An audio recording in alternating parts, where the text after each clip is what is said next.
उत्तराखंड में आपदा प्रबंधन को लेकर के एक बड़ी जिम्मेदारी जो है विनोद कुमार सुमन आईएएस अधिकारी उनको मिली है और पहले भी इनका एक्सपोजर रहा है, आपदा प्रबंधन में अपर सचिव के तौर पर काम किया है। बातचीत करेंगे किस तरह से क्या कुछ स्ट्रैटेजी रहेगी, क्योंकि उत्तराखंड में आपदा प्रबंधन एक बड़ा विषय है, क्योंकि फ्रेजाइल हिमालय राज्य उत्तराखंड में किस तरह से आपदा प्रबंधन होना है। सर, सबसे पहले आपको बहुत बहुत बधाई, आपको आपदा प्रबंधन की जिम्मेदारी मिली है। किस तरह से सर देखते हैं आप, क्या क्या कुछ आपकी स्ट्रैटेजी रहेगी? आप जानते हैं कि उत्तराखंड आपदा की दृष्टि से बहुत संवेदनशील है।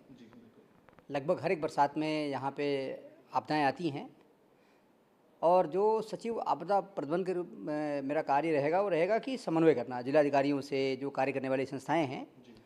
तो उसके लिए हमारा रोल बड़ा महत्वपूर्ण हो जाता है। तो हमारी कोशिश होगी कि जब भी कोई आपदा आती है तो कैसे उसके प्रभाव को कम किया जाए, लॉसेस जो हुए हैं कम किया जाए, जो नुकसान हुआ है परिसंपत्ति को उसको कैसे रिस्टोर किया जाए, जो और नुकसान हुआ है उसकी भरपाई कैसे किया जाए, इसके लिए काम करूँगा मैं।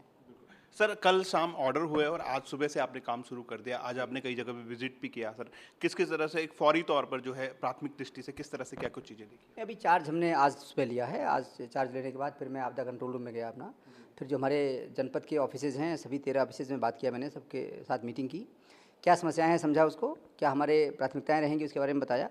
और मेन है कि आपदा से किसी प्रकार का नुकसान न होने पावे उसको देखना। जो नुकसान हो जाता है, क्योंकि नुकसान रोकना बहुत मुश्किल होता है, तो नुकसान रोकने के लिए हमारे पास मिटिगेशन के कुछ उपाय होते हैं, उसको करना। और जब आपदा कोई अगर हो जाती है सब कुछ करने के बाद भी, तो उसमें क्या उपाय किए जाने हैं, सुधारात्मक उपाय, जो नुकसान हुआ है उसकी भरपाई कैसे किया जाए, जो राहत राशि देनी है उसको कैसे किया जाए, उस बारे में कार्य किया जाएगा। सर, आखिरी सवाल मेरा आपसे ये है कि जिस तरह से हम अपने शासन में आप लगातार काम कर रहे हैं, आपदा प्रबंधन के सामने कई बड़े विषय हैं। जोशीमठ एक विषय हो गया, इसके अलावा हमारे मानसून सीजन हमारे सामने है, इसके अलावा कई जगहों पर हम देखते हैं कि भारी आपदाएं आती है। एक फॉरेस्ट फायर हालांकि चला गया, लेकिन वो भी एक बड़ा विषय रहता है। इन सब चीज़ों को लेकर के किस तरह से आपकी स्ट्रैटेजी रहेगी? जो मैंने बताया कि सचिव के रूप में मेरा रोल रहेगा समन्वय का। हम जितना अच्छा समन्वय कर पाएंगे, उनकी समस्याओं को समझ पाएंगे, लोगों की जो काम करने वाले समस्याएं हैं उनकी क्या है उनको समझ पाएंगे, और तकनीक का इस्तेमाल करते हुए कैसे हम प्रभावी कार्रवाई करें, इस पर फोकस रहेगा।